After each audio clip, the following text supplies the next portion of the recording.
Amani ya uhai wa binadamu na ulinzi wa mali ni mambo matakatifu katika Uislamu.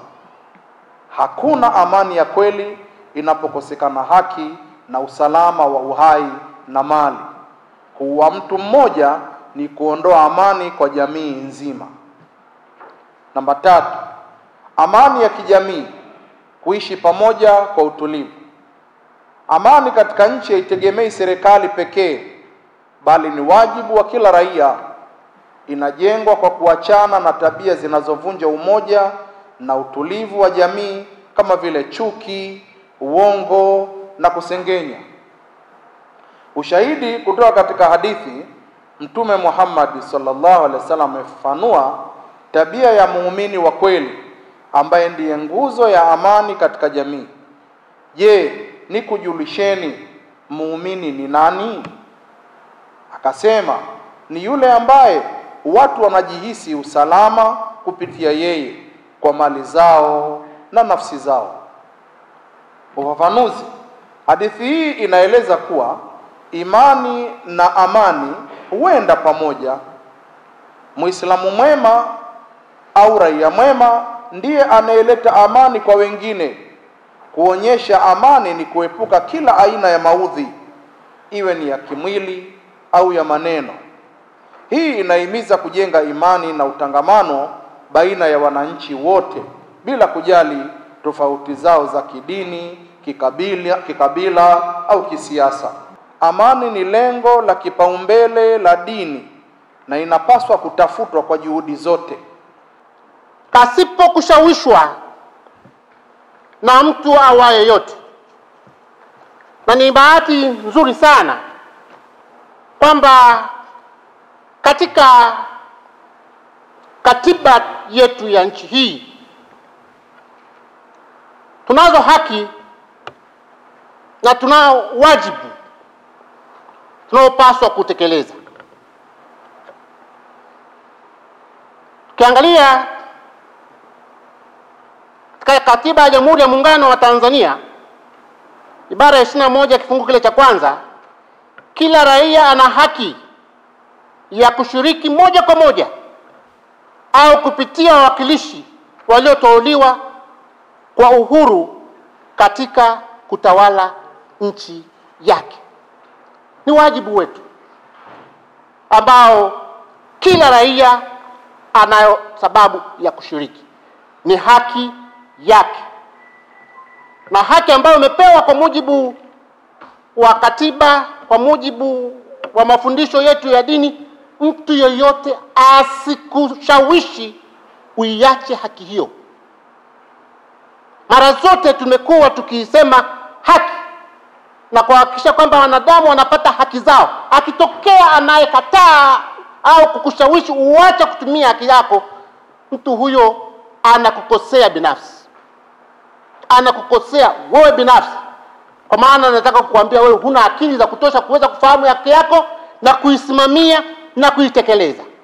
Sisi amani tunailinda sisi wenyewe. Hakuna mtu yeyote atakaye kuja kutulindia amani katika nchi hii. Maneno yetu yasiyofaa yanaweza yakaharibu amani ya nchi.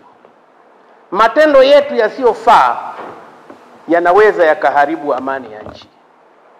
Tujihadhari katika kunena na katika kutenda pia. Vinginevyo maneno ni chachu ya kuweza kuharibu amani ya nchi. Tunene yale ambayo tunaona ni ya busara na ya hekima. Wenzetu wengine walichafua amani kwenye mataifa mengine, na sasa wanahangaika sana. Wanahangaika kuirejesha amani, warudi kwenye mstari na msingi. Ninyi ni mashahidi. Mnaangalia television kila siku, mnasikiliza radio kila siku, mnaona hata viongozi wakubwa wa dunia hii wanavyohangaika amani. Na amani iliharibiwa na sisi wenyewe, watu waliiharibu. Lakini nikuambie tu kwamba mtutu wa bunduki hauwezi ukaleta amani. Mapigano ya ngumi na mishale hayawezi kuleta amani. Siku zote amani inaletwa kwa mazungumzo. Tunashukuru sana, hii nchi yetu sasa hivi iko katika utulivu. na tusiruhusu, kama viongozi wa dini mlioko hapa, tusiwaruhusu watu waharibu amani yetu, yoyote yule, iwe mimi au yule, yani tusiruhusu kama viongozi wa dini. Mwingine angalia kwenye mitandao, wapendwa, tumefika mahali wasi wa Tanzania kwa kweli tunatukana viongozi wetu. Sasa mimi sijui kama tumeshafikia yani yale matusi mabaya kabisa ambayo kwa kweli unajua huyu ni Mtanzania au ni mtu mwanadamu hayapaswi, lakini ameyaweka huko. Sasa hatujafika huko, na huko tusipolinda jambo hili tunaenda mahali pabaya kweli kweli. Lakini nani aliyeharibu au aliyevuruga amani katika dunia au katika nchi hii atakuwa ni mwanadamu bila pingamizi la aina yoyote. Kwa hiyo ndugu zangu, nimemsoma mwanafalsafa mmoja anaitwa Emanuela. Amesema haikuwahi kutokea hata siku moja amani ikatoweka baadaye ikarejea. Haikuwahi kutokea katika hii dunia amani ikatoweka alafu baadaye ikarejea. Kuirejesha amani, ukifanikiwa kuirejesha amani, utairejesha kwa muongo mzima, lakini haitakuwa amani kama vile ilivyokuwa. Tunaelekea katika uchaguzi mkuu kama ilivyo utaratibu ndani ya taifa letu. Tunaenda kwenye uchaguzi kila baada ya miaka mitano. Ni takwa hili la kikatiba, lakini pia ni la kidemokrasia, na tunamshukuru sana Mwenyezi Mungu ndani ya mkoa wa Kilimanjaro hali inaendelea vizuri.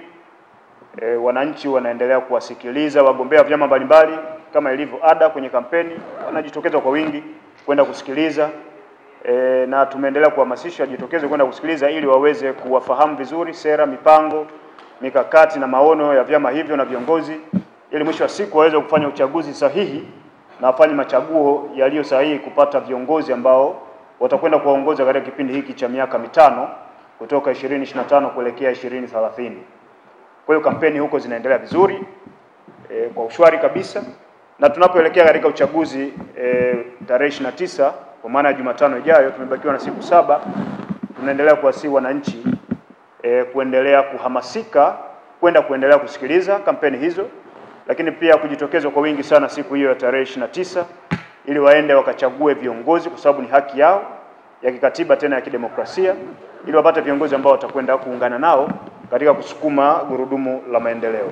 Na tunawashukuru sana viongozi wa dini, mmeendelea kuliombea taifa letu na mmekuwa mstari wa mbele kuhakikisha kwamba taifa letu linaendelea kuwa na utulivu hata katika kipindi hiki ambacho tunaendelea na mchakato wa uchaguzi. Na kwa niaba ya serikali tunaomba kuwahakikishia yale yote ambayo yanahusu serikali katika kuhakikisha siku ya uchaguzi kunakuwa na utulivu na kunakuwa na amani ya kutosha. Serikali imejipanga vizuri kuhakikisha kunakuwa na ushwari na utulivu, ili kila mmoja, wananchi wote wale wenye sifa ya kupiga kura wanajitokeza kwenda kupiga kura katika hali ya amani na utulivu wa kutosha kwenye vituo vyote ambavyo vimebainishwa vya kupigia kura.